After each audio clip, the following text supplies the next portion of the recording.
Hey, how's it going? My name's Mimi and welcome to Climbing Calm.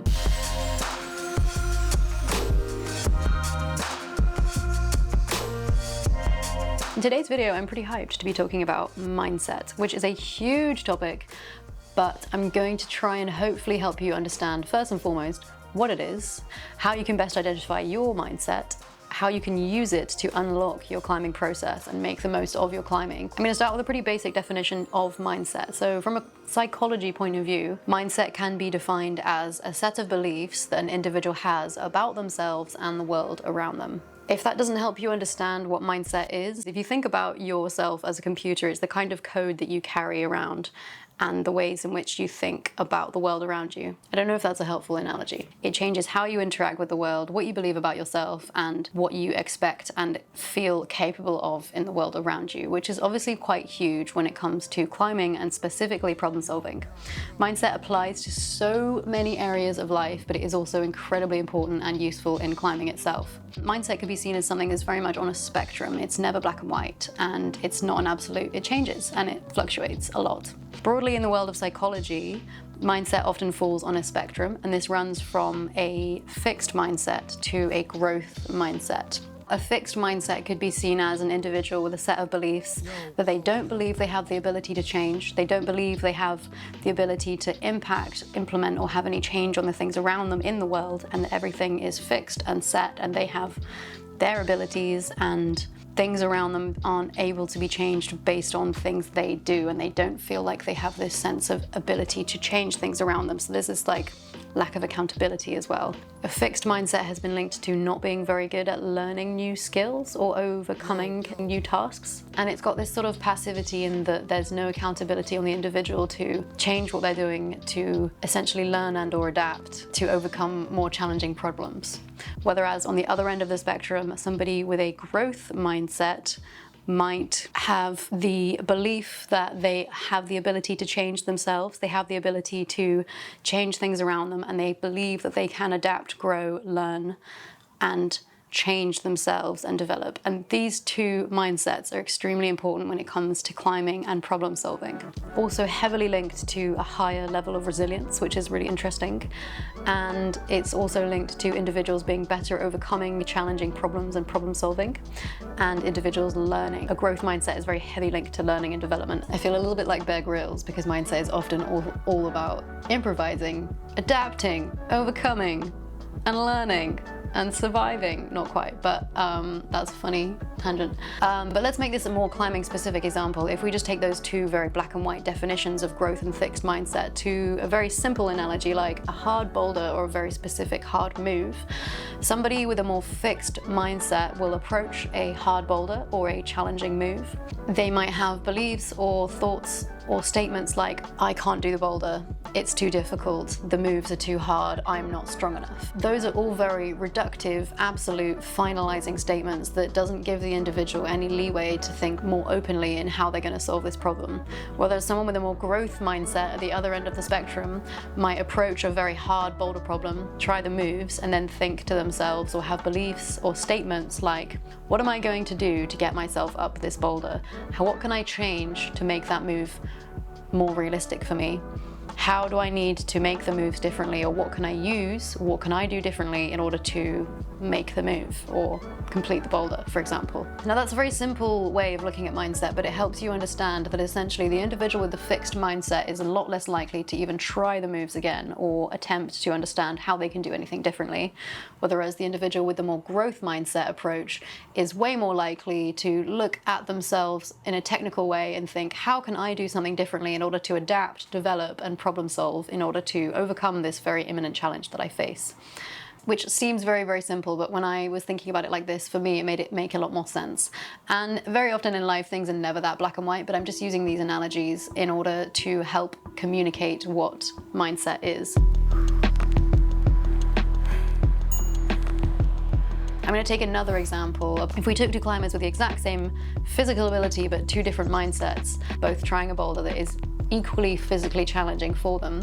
Somebody with a fixed mindset might try the moves for one session and think, my God, this is so hard. I'm not strong enough. I can't do the boulder. It's too hard. And that is all very passive in their belief that they are not taking any accountability for what they can do in their climbing process to change their experience on that boulder, confront their weaknesses and understand what they need to do differently in order to get up the boulder. Whereas the individual with the growth mindset would approach the same boulder with the same physical strengths and think, okay, what am I going to do differently? What challenges is this arising for me, and what weaknesses is this boulder problem exposing for me that I need to understand how to work on, and how can I change in order to do it? So this individual is probably way more likely to show up to the same boulder more consistently, and also in that process, as a side effect of them trying the boulder more consistently with a growth mindset, are more likely to complete the problem because they'll be looking at how they can work their weaknesses, what they can do to adapt and learn and change in their climbing in order to overcome this boulder. Now again, this is all fairly simplistic, but I hope it's helping you understand the key differences and how mindset can impact your climbing. Essentially, it's quite a tough pill to swallow, but I first and foremost believe that our psychological state is more important than any one key physical thing in climbing.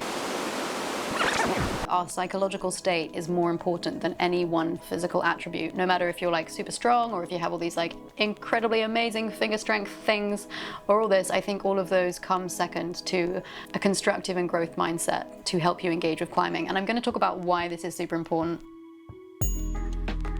If you're towards the more fixed mindset end of the spectrum, you're more likely to take any challenges that come that are opportunities to help you understand where your weaknesses are. You're less likely to engage with them and develop your climbing as an individual. From a more holistic, bigger picture approach, looking at your climbing, you're a lot less likely to engage with those challenges in a constructive way, and can heavily contribute to a reason why some people plateau, is because they've got a fixed mindset that they don't believe they have the ability to grow and adapt, and they're also approaching their weaknesses with a more fixed mindset, which means they're not allowing themselves to develop and grow, which is huge. But on the flip side, if you're leaning more towards the growth mindset in your climbing process, it's more likely that you will have a more sustainable process with climbing. You'll be focusing on your weaknesses, you'll be experiencing individual moments of growth, because you'll be thinking how you can change or like do things differently in your training, or what you can do, because it's this belief, remember, that you have the ability to change and that you have the ability to adapt, which fuels your climbing process, and it creates a more sustainable process in that. And this ties into the resilience part that I talked about before as well, is that an individual with a more growth mindset is more focused on how they can do things differently, which is pretty integral to resilience, because you will eventually, if you try enough different things, including like having a higher likelihood to want to participate in different forms of training, for example, this will basically help to develop your overall picture of climbing. And I've realized that I'm being incredibly broad, but one thing to remember is that mindset is incredibly individualized. Like, everyone will have a very nuanced mindset, which changes based on your beliefs about yourself and your surroundings. I hope that this is starting to stick a bit more.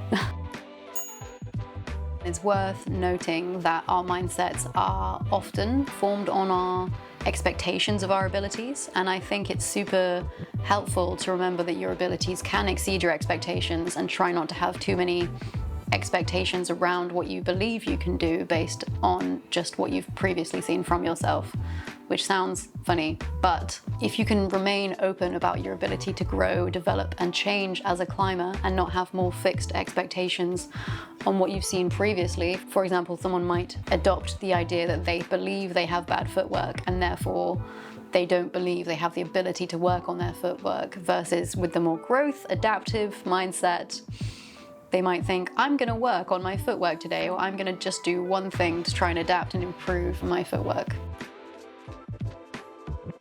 Now, all these different scenarios that I've picked out are all a little bit vague and maybe applicable to you, but I think once you have an understanding of what mindset is, and then bring the self-awareness of how you think you expect yourself to climb, or your psychological approach, and how you're holding these different beliefs that often dictate our experiences on things, we decide that we don't have the ability to continuously keep trying different things because of our expectations of our abilities. These really heavily impact how we engage with climbing, essentially.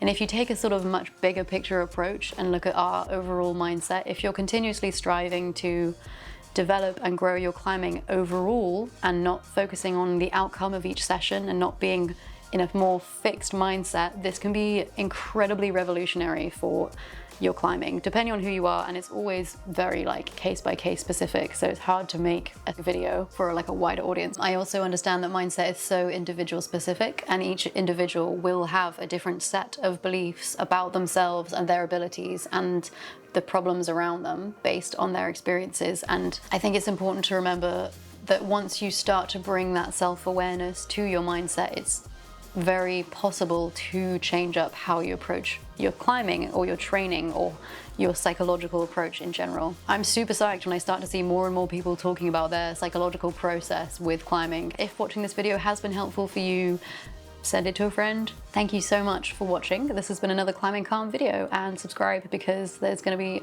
loads more videos like this.